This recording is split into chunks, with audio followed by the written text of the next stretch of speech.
Hi guys, welcome back to my channel. Today I have a bit of a book haul for you. It's just a small one, just like 5 books and also a book related item, which I'll actually start out with. I don't tend to write book reviews, even though I'm on Goodreads. I seldom will actually write a review on it. I tend to do most of my talking about books on YouTube, although for the very first item I read this year, which was The Yellow Wallpaper, I did actually post a review on Goodreads. But I thought it'd be nice to have some place where I can just jot down thoughts on a book after I finish it. And I decided to pick up a journal.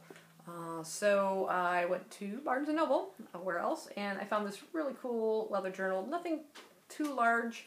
I really like the image of it, the feel of it in my hands, like the compass on there and this sort of tab to kind of keep it closed. You just slide that out there and slip it back. There's a nice little bookmarky thing there too as well. And I also went on YouTube and kind of checked out some journaling videos and what people do to kind of like personalize their journals. I'm not going to go into the whole bullet journaling thing and all that stuff. But I don't recall the channel that I saw, but I got a really cool idea and I like what they did with their journal. They took a permanent marker and blacked out all the edges, so I really like that look to it. I always like when books do it, so instead of having that bright kind of white on the edges, I went ahead and did that.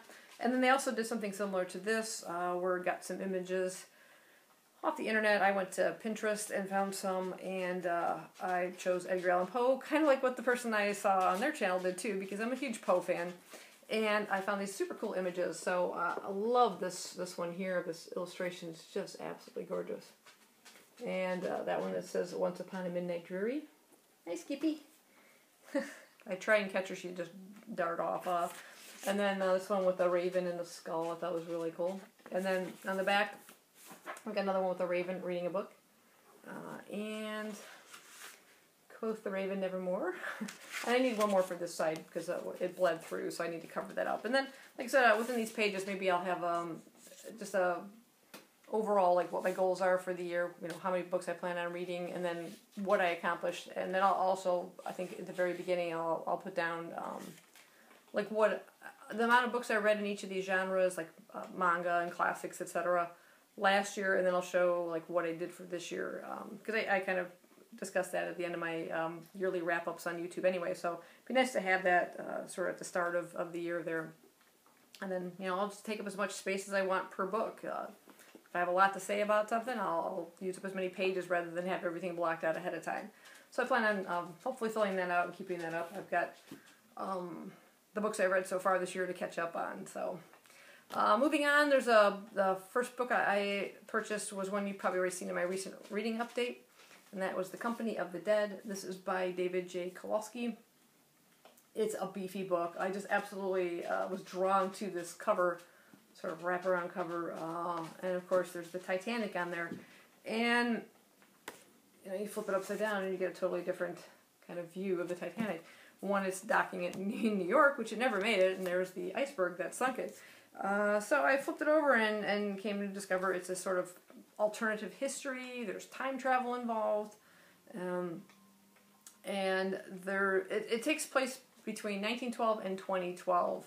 A man has traveled sort of back in time. He ends up on the Titanic, and through one simple little thing he does, he hopes to change the course or prevent the disaster of the Titanic.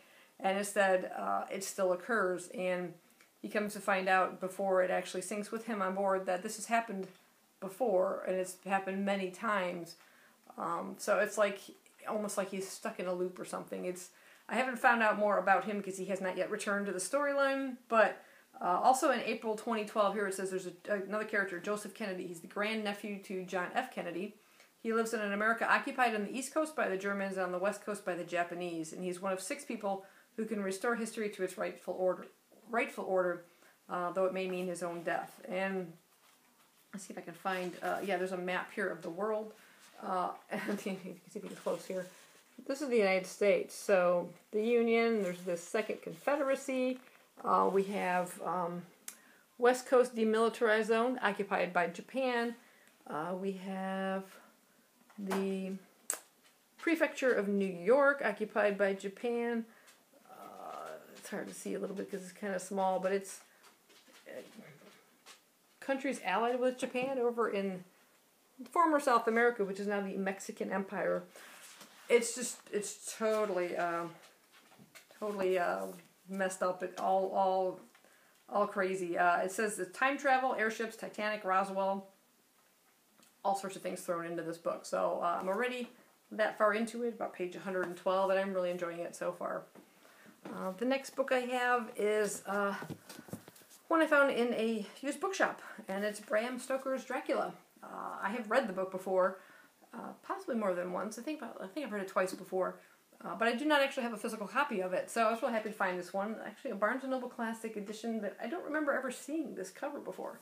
Nice little floppy book, and it's in really good shape. There's a couple little tears on a couple pages, and that was it. Otherwise, yeah, I'm happy to have a copy of it for my library.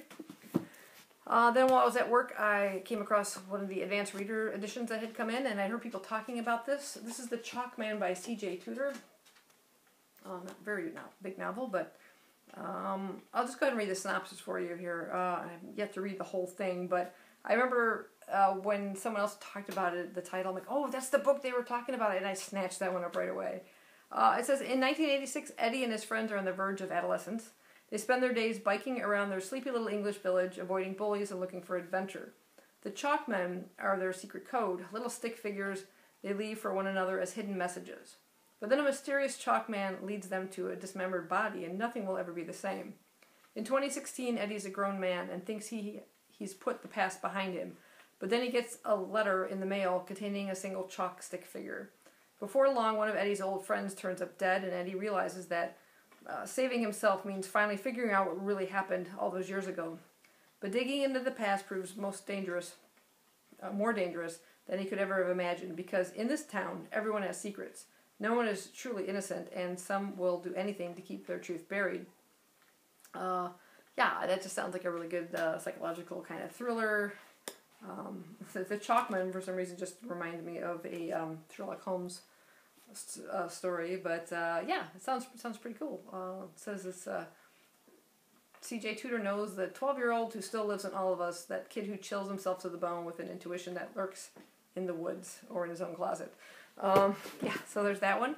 The next one is another massive book, and I picked this one up because a certain booktuber by the name of Steve Donahue has mentioned the possibility of a read-along.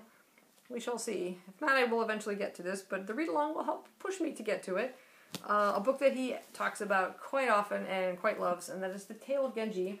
This is by Murasaki Shikibu. Yeah, it is. It's huge. It's heavy. It's a feat of exercise. Let's see. This shows, I think, the end of the table of contents and character listings and everything. There's like 1,179 pages in this particular thing here. It's massive. I'm just going to go ahead and read the synopsis for you. It says, it's written in the 11th century. This exquisite portrait of court life in medieval Japan is widely celebrated as the world's first novel, and is certainly one of its finest. Genji, the Shining Prince, is the son of an emperor. He is a passionate character whose tempestuous nature, family circumstances, love affairs, alliances, and shifting political fortunes form the core of this magnificent epic. This is just a gorgeous book, too. It's got, like, the French flaps in it, and it's illustrated throughout with these sort of spot illustrations. Yeah. But it's huge. It's epic, and yeah, I'm probably definitely going to need some sort of read-along to go along with tackling this. We'll see. Steve, hint, hint. And speaking of Steve Donahue, he recently sent me a book in the mail. Very, very sweet of him. He knows what a Doctor Who fan I am, and he came across this book here. This is the Doctor Who, the Book of Whoniversal Records, the timey-wimey edition. And this is a gorgeous book packed full of photos and facts all about my all-time favorite show. Hey, Peter Davidson. I actually saw him at a convention. Yeah, it's like the top, like the most tranquil places in the universe that, you know, the doctors have visited. The best beach in the universe, the largest army, records of Gallifrey, all sorts of stuff here. The biggest explosion of all time. And it'll be just fun poking through this. It covers the whole span of of Doctor Who, from the first Doctors and stuff, all the way, I think I even saw glimpses of the 12th Doctor in here. So yeah, that ought to be absolute fun, just diving into these. These are ones I don't sometimes just sit down and read the whole thing straight through. I've got quite a collection of them. I did not have this one yet, so that's awesome. I can definitely add this one to my collection, but it'll be fun just kind of diving in and out of it and reading some of these quirky facts and things about my all-time favorite show. So thank you so much for this, Steve. So that is my book haul. We have the Doctor Who Universe Records, Tale of Genji, The Chalkman, Dracula, and a little trip aboard the Titanic in the company of the dead. So that's my book haul. I hope you guys enjoyed it. If you have read any of these, probably most likely Dracula, if any of them, but if you've read any of these, let me know what you think of them, and yeah, I'll see you guys next time. Bye-bye.